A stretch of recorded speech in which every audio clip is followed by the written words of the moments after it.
Jerry Kramer has basked in the attention on his key block on the winning play in the Ice Bowl for more than half a century.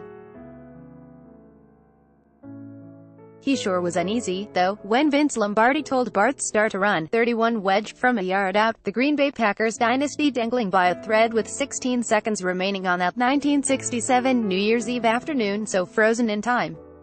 Former Packer Jerry Kramer says he's been through the emotional package that Terrell is going through, referring to his fellow 2018 inductee Terrell Owens, who is skipping Saturday's ceremonies in Canton, Ohio, miffed that he wasn't a first-ballot Hall of Famer. Adam Wesley, The Associated Press, it was a play Kramer himself had suggested, almost sheepishly, to Lombardi after finding a flaw in Dallas' short-yardage defense during film study 72 hours earlier. He noticed that while Bob Lilly was so close to the ground, you couldn't move him with the D9 cat bulldozer. Fellow Cowboys defensive tackle Jethro Pugh stood too high in his stance, making him vulnerable. Read more.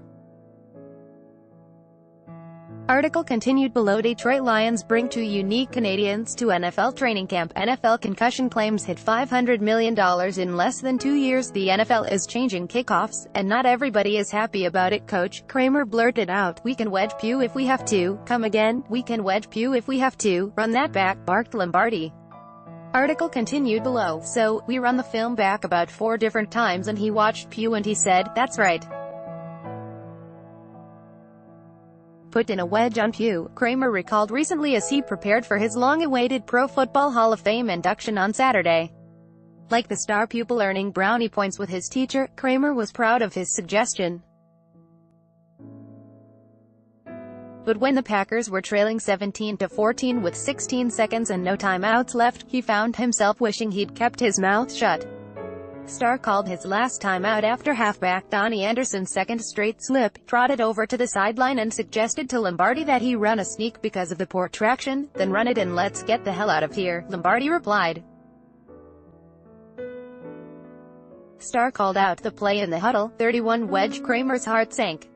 It's one thing to suggest a play. It's another for it to get called in a do-or-die situation with an NFL championship on the line. You really wish they'd call something else maybe, Kramer recalled.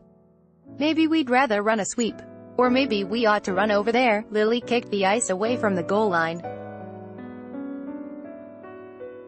Pugh pondered calling a timeout to have someone from the Cowboys' sideline bring out a shovel. "The other guys were slipping and sliding because it was icy," Kramer recalled.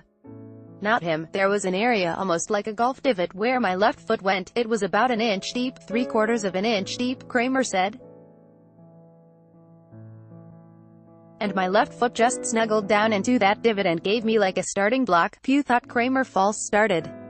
Years later, Kramer would admit he moved a split second before Ken Bowman's snap, taking some of the heat off Pugh, who died in 2015, and was long blamed by Cowboys fans for the loss in the Ice Bowl.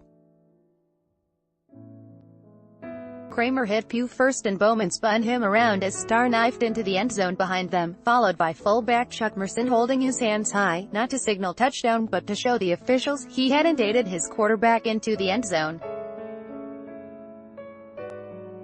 CBS had a monitor in the Packers locker room afterward and showed Kramer's block in slow motion, sparking whooping and hollering from his teammates and praise from his coach. "That's a fine block," Lombardi said. The Cowboys flew home in silence while the Packers prepared for their second Super Bowl, a 33-14 rout of the Raiders in Lombardi's final game as their head coach.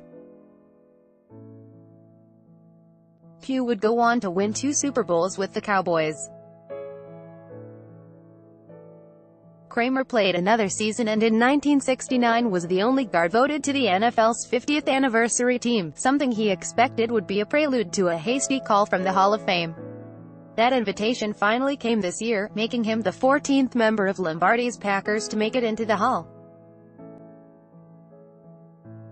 At first he was bitter over his repeated snubs, but he grew to accept that he might not ever make it into Canton. "I've been through the emotional package that Terrell is going through," Kramer said of fellow 2018 inductee Terrell Owens, who is skipping Saturday's ceremonies in Canton, Ohio, miffed that he wasn't a first-ballot Hall of Famer.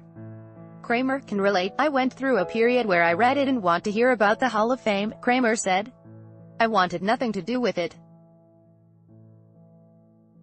I literally drove by the Hall of Fame 3 or 4 times and I wouldn't go in because I was not invited in. Kramer said he eventually found peace by counting his blessings, which included 5 titles in his 11 seasons as the anchor of Green Bay's line. It just occurred to me that if I was going to be angry over one honor that I didn't get and trash 100 honors that I did get, that would be stupid, Kramer said.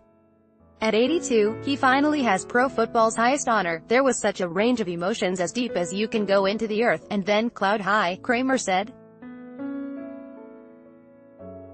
So, it's been a fascinating journey.